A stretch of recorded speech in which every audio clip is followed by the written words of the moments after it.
What's up, True Crime World? You're listening to Luminol on the Wall. I'm Becky. And I'm Bevy. And today's case is about a mother who creates a diabolical plan to eliminate her family members one by one. This is the case of the Staudte family. Listeners' discretion is advised.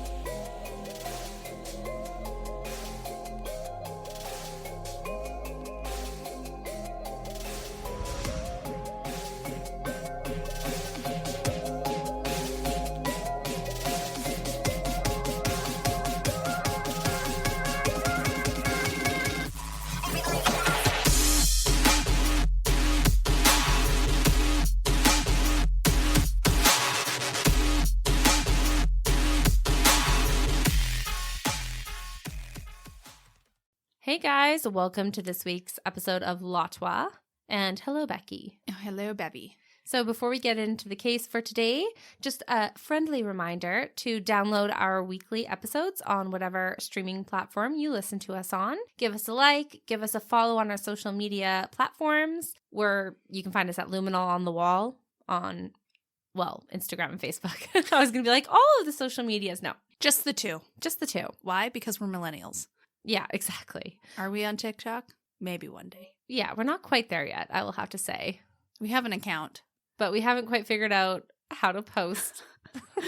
Like, I know the gist of it, Yeah, you know? like how hard can it be to figure out? But it just feels a little bit of a daunting task. Yeah, Right? I feel like, oh my God, am I going to step onto that platform Am I? with all those youngins? Do I dare? Oh my God, I'm scared. A little nerve-wracking. Yeah. So we have yet to do that. But anyways, if anyone has any advice or, you know, tips and tricks to help us navigate the talk, the tick of the talk, hit us up. Yes, please hit us up. It's like when parents are like, they smoked the weed. The Mary Jane, The the Mary devil's Jane. grass. The TikTok. And you're like, my God, Mom and Dad. Yeah, so Stop embarrassing. embarrassing me in front of my friends. Exactly. That's us. That's us right now. Sorry. No shame. We're old. Not old, but we're getting there. We're getting up there. That's how Bev clarifies. Oh, you're old. No, I do not Oh. look down on people who are old. I love the elderly, Rebecca. Do you not love the young people? I do. That's why I ask them for advice. I love all ages. I am not ageist. No, she's not. I just think we're not youngins anymore. Once you hit 30, it's like you kind of start to... What's my age again? What's my age again? Exactly. 29 forever. Yeah. Virtually age is irrelevant. Yeah, exactly. Was it my birthday? I don't know. Just celebrate yourself all year long, basically. That's what I do. It's like, how much time we got left? We don't know. We just gotta make the most of every day. Every day is my birthday. How old? Irrelevant. Irrelevant. So anyways, for today, our case talks about a family. To be more specific, it's the Staudte family. Parents Mark and Diane had been university sweethearts. The couple lived in Springfield, Missouri, where they raised their 4 beautiful children. Now, Springfield is a nice college town known for its massive amount of beer production and is part of what is known as the Bible Belt, which is just a region of southern United States and one Midwestern state, which is Missouri, which is mostly conservative Protestant Christianity. And religion plays a huge role in the social fabric of those states. I always like the idea of the Bible Belt. Why? I just think like super southern, like gospel churches. Right. I'm like, God, that seems like such a nice life. Hallelujah. Exactly. Yeah, so this is where they chose to raise their family. And in 2012, the Staudte family lived in a small house on Page Street. The home was 900 square feet, and it had 3 bedrooms and 1 bathroom. So to put that into perspective, that would mean that there would be 2 people in every bedroom, and all 6 individuals living in that home would have to share 1 bathroom. You know, when I think of us growing up, just Mio and Axel having to share a bathroom, getting ready for school, getting ready to go out to youth group, all these different times, like we fought like cats and dogs over that bathroom space. Yeah. So imagine 6 people fighting over 1 bathroom. I'm not going to lie. I'm sure there were fights had. Oh, I'm sure. If ours was any indication, I'm sure. Right. So the family are living in close quarters with each other. Now I'm going to talk a little bit about who Diane and Mark were. The two were a good mix of religious and spicy. Diane was a nurse during the week and the church organist at Redeemer Lutheran Church on the weekends, while Mark is the lead singer and guitarist of a blues band called Messing with Destiny. And by 2012, Mark's band was starting to gain traction and had been regularly booking gigs in Branson, and they end up opening for the Aretha Franklin Impersonators. Unfortunately, this means that Mark isn't home as often, but his band is finally making it. They're going somewhere. So in Mark's downtime, he would pick up shifts at the bar to help his family financially. But during the day, he was Mr. Mom. Now, as I had mentioned earlier, the couple had 4 children. Their eldest was Shaun, who was 26. Then it was Sarah, who was 24, Rachel, who was 22, and Brianna, who was the youngest, and she was 12. They were a close family. However, over the years, Diane had a lot of weight on her shoulders. She financially supported the whole household. Their youngest daughter, Brianna, was only 12 and had a learning disability. Her son, Shaun, had autism. And the oldest daughter, Sarah, had graduated college but was still living at home. Sarah was not employed and she had mounds of student debt. So these were some of the things that were starting to really weigh on Diane, and I think she was having some difficulty managing all of it. Right, she's a little pressure cooker. Exactly. Like kind of waiting for things to bubble over. Mm-hmm.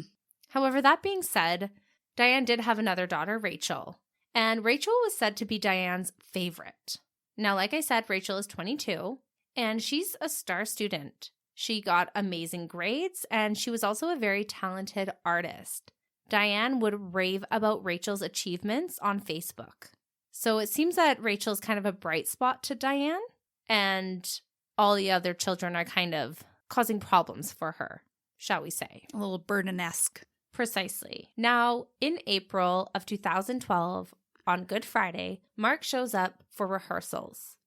And his bandmates notice that Mark is not his normal self. They wonder what's wrong with him. He wasn't drunk, but his friends described him as not being with it. And he just didn't seem like his regular old self. However, his friends were a little bit concerned, but didn't think that much about it. However, the following day, Mark shows up at his friend and bandmate's house, and his friend is completely thrown off by what he sees. Mark's skin was completely yellow, and his bandmate knew right away that something was really wrong. No kidding, that's just not normal. Yeah, it's not normal for the typical person, right? Like, unless you have something going on internally. Yeah. So I'd be concerned too if my friend showed up looking like that. A different color than they were the day before? Absolutely. Hell yeah. Now, his bandmate was 100% right in his suspicions because the following day on the Easter Sunday, Diane had returned from the Easter Sunday church service to find Mark dead in the couple's bed. The police are called, and as they begin their investigation, Diane tells them that her husband was not well the past couple of days, but that he refused to see a doctor. And when the medical examiner looked at Mark, they said that he had died of natural causes. They noted that there had been a small bit of blood around Mark's mouth, but it seemed of no concern to the medical examiner because there were no signs of injury, trauma, or assault. And everyone just ended up attributing it to his unhealthy lifestyle because he didn't exercise, didn't cook, so he ate out a lot, he smoked, and he didn't have that great of a sleeping schedule. Because of the ME's ruling, there was no autopsy because Mark's death was claimed to be due to natural causes. Yeah, why would they investigate it any further? Precisely. So after his death, Diane plans a tear-jerking memorial service, and then he is quickly cremated and his ashes were spread in his honor. Despite this grave loss, the Staudte family was blessed with a $20,000 life insurance payout, which Diane used to move the family to a nicer house with a bit more space. Now, the Staudte family has obviously gone through a lot of big changes. They've moved homes and they are grieving the loss of their father and husband. But just a few short months later, in September of 2012, the family is struck with yet another tragedy. The oldest child, Shaun, passes away at age 26. And when the police are called, this time, Diane tells the police that her son had been experiencing flu-like symptoms for about 3 weeks prior to his death. And on September 2nd, Diane had checked on him at 6:30 a.m. before leaving for church. He was in bed and alive, but when she returned home, she found him lying on the floor beside his bed with no pulse. She also tells police that Shaun had a history of seizures, and when the medical examiner took a look, he again notices blood around Shaun's mouth, just like his father's, but ultimately concluded that his death was due to prior medical issues, and just like his father, he was quickly cremated and his ashes spread. Doesn't that sound a little concerning, though, if you're the medical examiner and you have 2 people from the same family that die 5 months apart? They have similar symptoms. They have blood around their mouth. Wouldn't like an alarm go off in your head being like, what's going on here? Absolutely. A little bit? I think for sure. But again, the difference here is that Diane has indicated past medical issues. So your suspicions might be raised, but you could also be logically thinking, okay, maybe these 2 people just had different circumstances to their death. Right. And both reasonable. And super unfortunate for the family being so close together. Exactly. However, that being said, Becky, something that should raise suspicions is that Diane did not host a memorial or funeral for her son. She didn't even give him an obituary. So to me, that seems a little bit callous and non-empathetic. Like she just doesn't have any care in the world to do that. Yeah. And this is her oldest son. It's her firstborn child that has just died, right? You think there'd be a little bit more emotion behind that? Yeah. Something to honor him, right? Even a little something. Yeah, for maybe his friends or your other children who've just lost their brother, the second person that they've lost in such a short time. Like, to me, it seems cold that she did nothing. And you know what? Friends and family felt that exact same way about her, that she was cold through this process. Yeah. They even actually felt that way at Mark's funeral. Interesting. So even though she went through all the steps of what a grieving wife should do, they still got that vibe from her. Yeah, that she was just cold and ready to move on. Yeah. Well, if they didn't feel it then, they're probably definitely feeling it now, because to me, it's just unthinkable to not do those things, right? Unless it was somebody's wish. But again, this kid is 26 years old, so I don't think the first thing on his mind is that he would be dead anytime soon and wouldn't have like his wishes for his death laid out, right? Yeah. It's not like this was predicted. It wasn't a predicted death. You know, like he didn't have cancer or a brain tumor. Yeah, he was an otherwise healthy young male. Exactly. On the flip side, to kind of play devil's advocate here, it could just be that Diane is in complete shock that she has now lost what would be the second person in her family, one of the supposedly closest males to her, right? Mm-hmm. So she might be so sad and having so much sorrow that she just couldn't go through doing another funeral. That's absolutely true. Like, we talk about this time and time again, Bev, how people deal with death and sadness all completely differently. And, you know, again, you said second person in her family has just died. She's all like kind of dried up with sadness, like she has nothing more to give. Exactly. It could be that. Yeah. And the neighbors do note that after Shaun's death, they don't see much of the Staudte family. So it could just be that they're grieving, and that's actually what the neighbors thought. They're so heavy in their grief that they're kind of isolating within their home. Space. Exactly. Understandable. So we have a mother who could potentially be cold, callous, and highly suspicious. Or we have a mother who is overwhelmed with grief and just can't deal with people. Deal with anything. Yeah. Or deal with the loss of her son. Mm-hmm. But the following June, Sarah, Diane's daughter, who's 24, falls ill. And she is rushed to the hospital by Diane. Now, this is where things start to kind of get a little bit more complicated. So it was said that Diane had rushed Sarah to the hospital because as she started to fall ill, she did not want to take any more chances with her loved ones. Well, exactly. She's already lost 2 family members. And now a third falls ill. Diane's like, let's get them some help. Get them some help. However, when Sarah's admitted, the doctors realize how grave of a situation that Sarah is in. Her kidneys are shutting down, and other organs are following suit. And on top of that, her brain is hemorrhaging blood. The doctors at this point don't think she's going to make it. So Diane takes to social media asking for prayers for her daughter as she is in critical condition.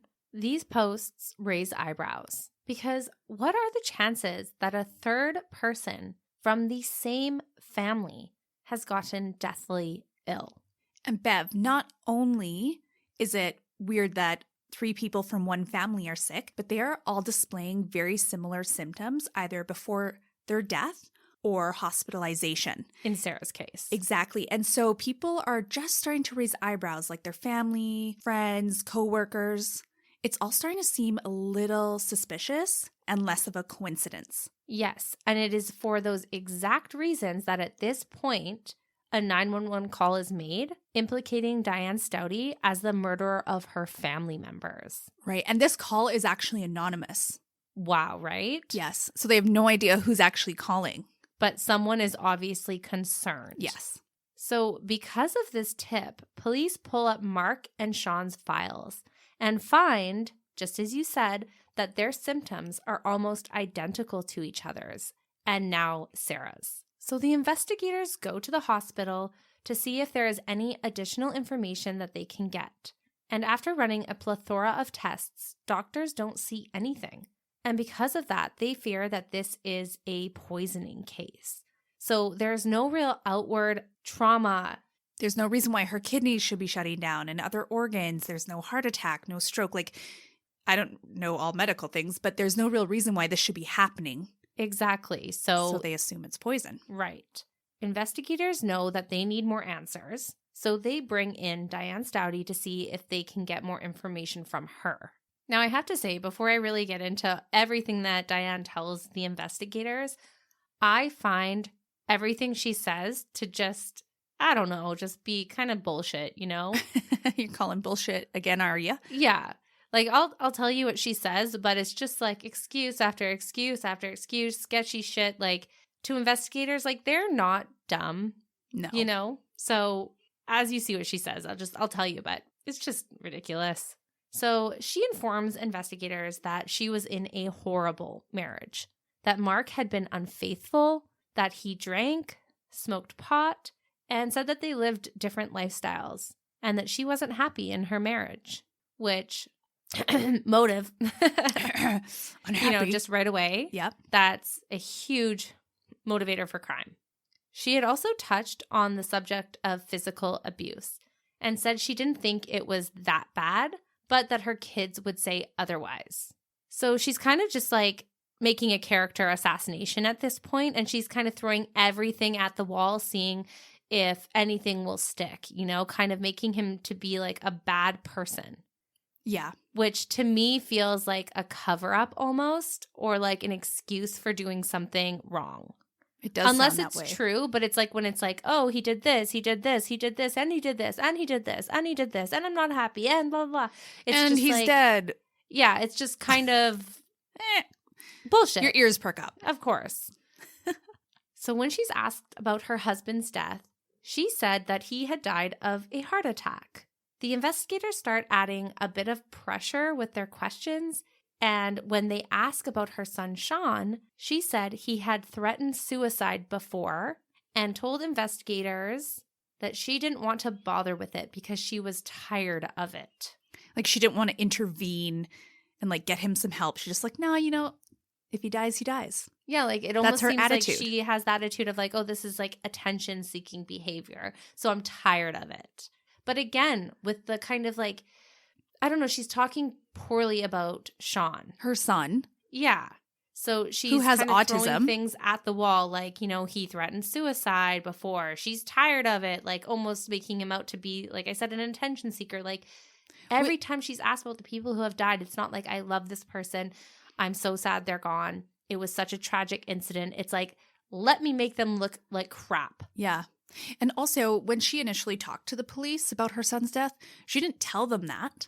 This is just like a new thing she's added to her story. Exactly, which is why I'm like calling bullshit already, because it just seems ludicrous and it seems calculated and I don't like it. So the investigators know that they have to continue to probe Diane. And it's at this point that she admits she knew that both her son and her husband were drinking antifreeze. She told investigators she was so mad at them that she didn't want to take them into the hospital. Guys, I'm so mad you're choosing to drink antifreeze. So, yeah, right. Suffer. Right? Who chooses to drink antifreeze casually? I don't. No one. No one. Because you know why? You die. Yeah. Like, it's nothing to be messed around with. No, like, there's only one reason why someone would choose to drink antifreeze, let's be real. Exactly. Not enjoyment purposes.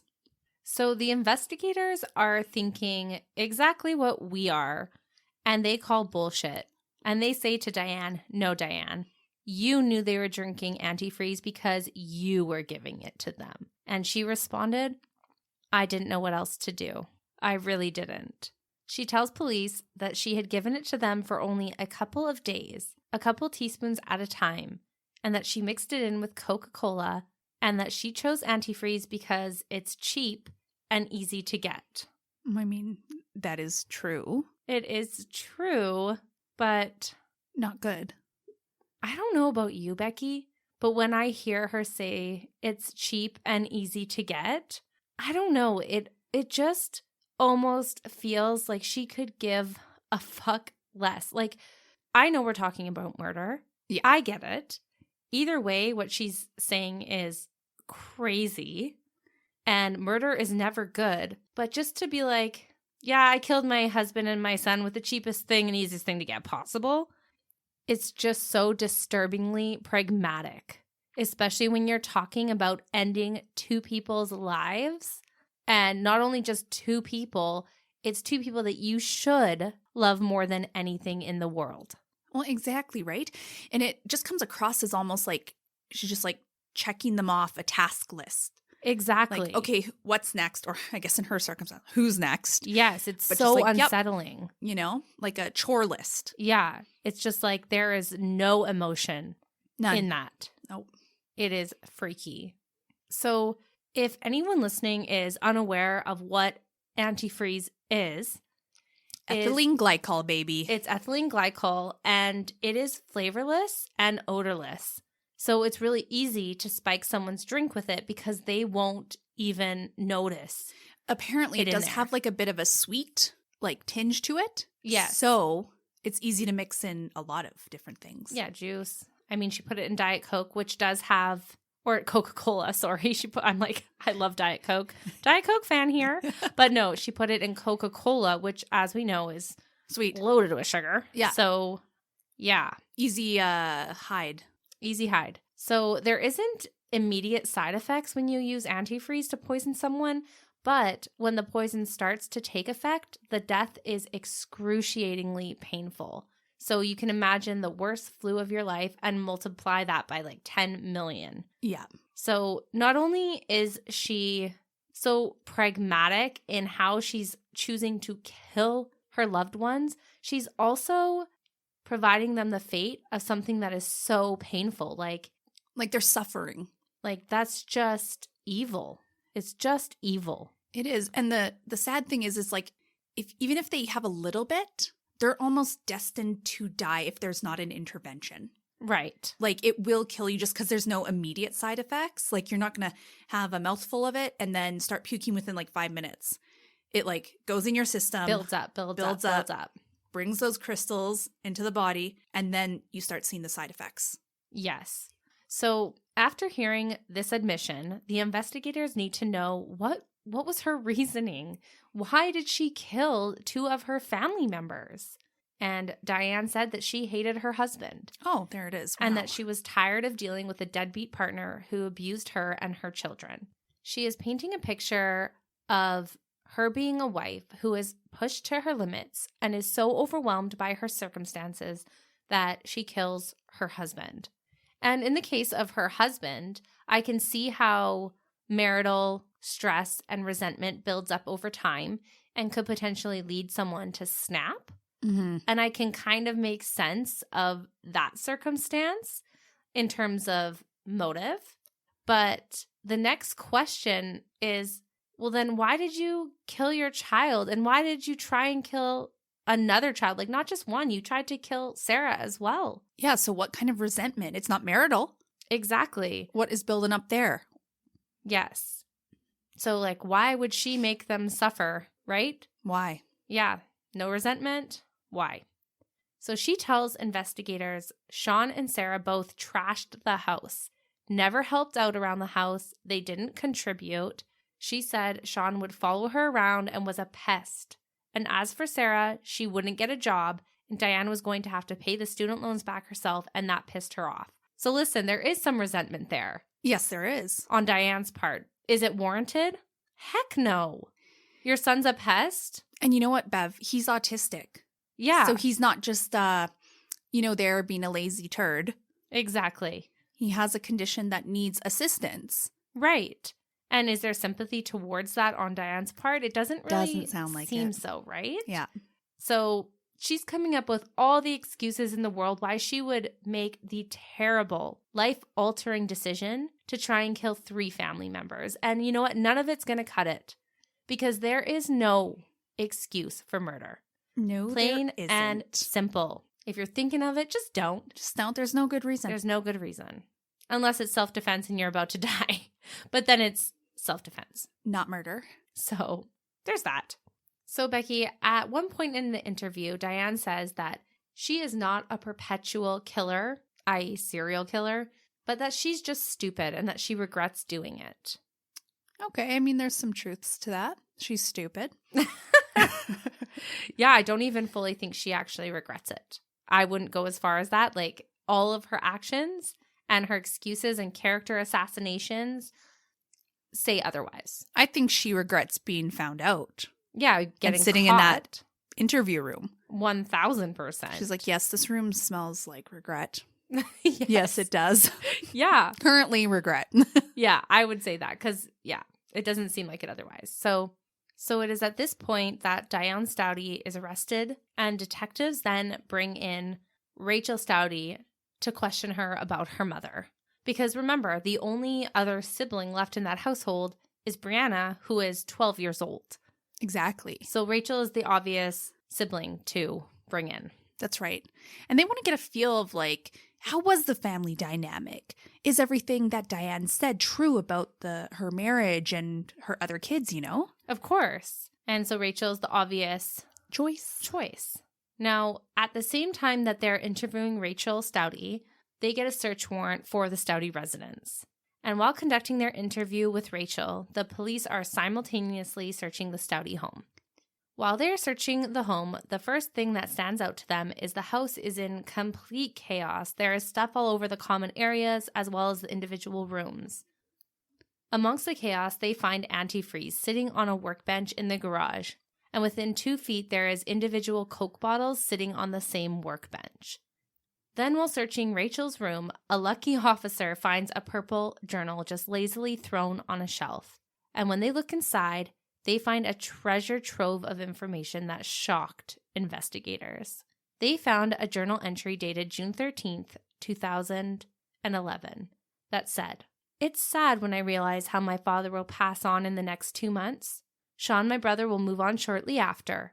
It will be tough getting used to the changes, but it will work out." So upon finding this, the detectives that are at the house call the detectives that are with Rachel and send over a copy of the journal entry. The detectives ask Rachel if she recognizes it and if she wrote it, and she confirms it was her journal entry. She explains that she had been having terrible dreams of her father and brother dying and that she had confided in her mother about them. It was at that point her mother mentioned to her that she was thinking about killing them. Now, the detectives didn't buy this story, so they applied a bit of pressure to Rachel, and she cracked. She told them that her and her mother had been planning this. They had done tons of research on how to kill them. There were internet searches found of suffocation, pills, how to kill your husband. They even looked into witchcraft, but eventually settled on antifreeze because you couldn't taste it, and as you said, it was Quick cheap and easy to get. Yep. So ultimately, the idea to kill Mark was Diane's. But when it came time to kill Shaun, Rachel said that she and her mom argued over it because Rachel felt that he could go live in assisted living. However, Diane felt that he was a nuisance and wanted him gone. Rachel somewhat felt the same about her sister Sarah. They could have just found some other place to live, but Diane found her to be too much of a burden and wanted her gone. So they set the plan in motion. And what is so crazy about this is when they find that journal entry, Bev, they are able to see that they started to put this plan into motion almost a whole year before Mark actually died. Right, because it was from 2011 and he died in 2012. Exactly. After hearing all of this, Rachel was also placed under arrest for the murder of her dad and brother. Upon her arrest, her purse was looked through and they found a sort of poem. It said, "Once upon a time, there was 6. Now there are 3. Only the quiet ones will be left, my mom, my little sister, and me." Who keeps that in their purse? It's eerie. What? It's so eerie. Only the quiet ones will be left. Like, It's just not right. it's not right. And it it's stupid. absolutely speaks to Diane's motive for wanting them gone. The other 2 were a burden to her and annoying for her, as if that's enough of a motive, but for her, I guess it was. So once the news hits Springfield, everyone is shocked.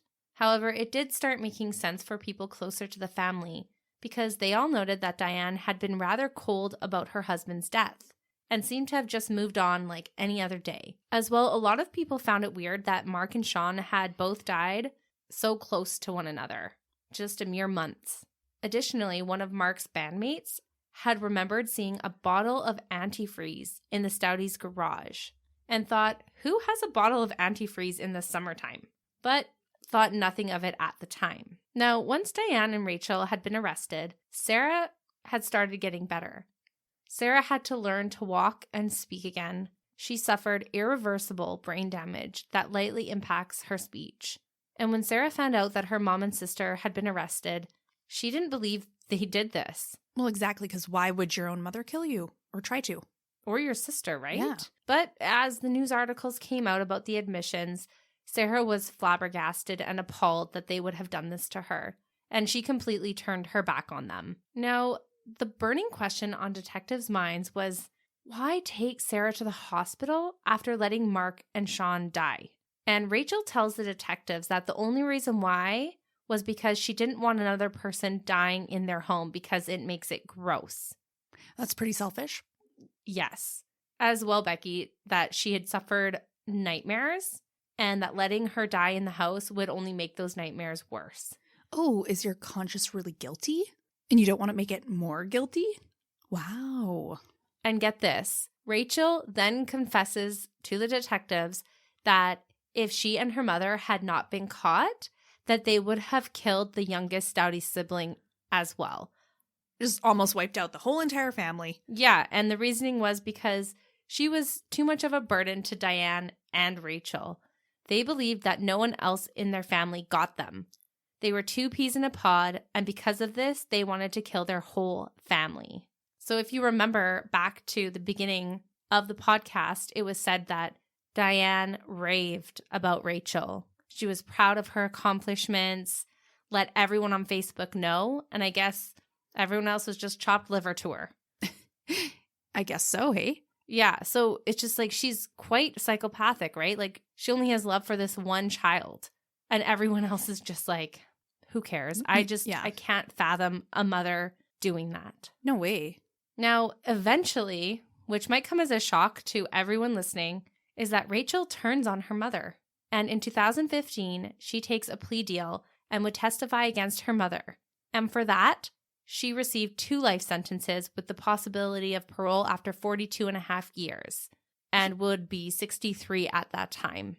Oh, God, it's like her whole life is wasted. I mean, at least she gets the opportunity for parole, which I think is actually somewhat fair because she's young. She's showing a little bit of remorse, and she had a major moral conflict when it came to killing her brother and her sister. Yes, and Something that I think is noteworthy is that after you hear everything Diane says about her husband and about her children, I don't think it would be too far-fetched to say that she might have poisoned the mind of Rachel to an extent, right? Because Rachel never once says she has these negative feelings about her father. It's mostly Diane's words about how she feels about him. And I do believe that, like, it's possible that she confided in her favorite daughter about how she felt about her husband and made Rachel see her dad in a different light and maybe worthy of death. So to add to your point, I do think it's fair that she gets the possibility of parole when she's 63. Absolutely. I think you're right. And to add another caveat to that, Rachel also wrote a letter to Sarah. She read it to her in court, and it said that she feels horrible, that she didn't have the courage to stand up for what's right, and has left her permanently scarred as a result. It hurts her deeply that she wasn't there for her like a sister should, and that she lives every day with that guilt. So ultimately, Rachel was and is very remorseful. And as I said previously, I don't think that without the guidance from her mother, she would have done anything like this. On the other hand, Diane was facing a death sentence. She would eventually plead guilty with an Alford plea. This means that she did not admit to her guilt, but recognizes that the prosecution has enough evidence to convict her of said crime. And for this, she got 3 life sentences with no possibility of parole. So do I think she did this just to get out of the death sentence? Yes. Yes, I do. And I don't understand the Alford pleas. I mean, I understand the definition. Yes. But why is it even a goddamn thing? Yeah, like they have the evidence. You have to, like, if you are going to plead guilty, you should just plead freaking guilty. Yeah. Like, it sounds like almost like a coward plea. I know. I was thinking of that. It is a coward plea, and Diane is an absolute coward for not taking responsibility for the death of her son and husband and almost 100%. Killing her daughter. Mm-hmm. Like, disgusting. Shame on you, Diane. 100%. It really is a pity that she can't even acknowledge her guilt in that. On top of that, Becky, she has no words to say to Sarah. And even when Sarah got to read her impact statement, Diane wouldn't even look at her. She didn't cry or even acknowledge Sarah was speaking, which is devastating to me. A mother should feel something. You try to end your daughter's life and you can't even freaking look at her. I know, it's really pathetic. It is so pathetic. And it just shows Diane was this selfish human who basically looked at Sarah like she was nothing and continues to look at her like that. Burden, annoying, worth nothing to me. And I think it's really sad that she showed that even when Sarah was reading her impact statement. She's an evil woman. And to show further evidence of the type of woman that Diane was, in 2022, Diane did an interview with 2020, and she said she was not guilty. She was forced to say what she said.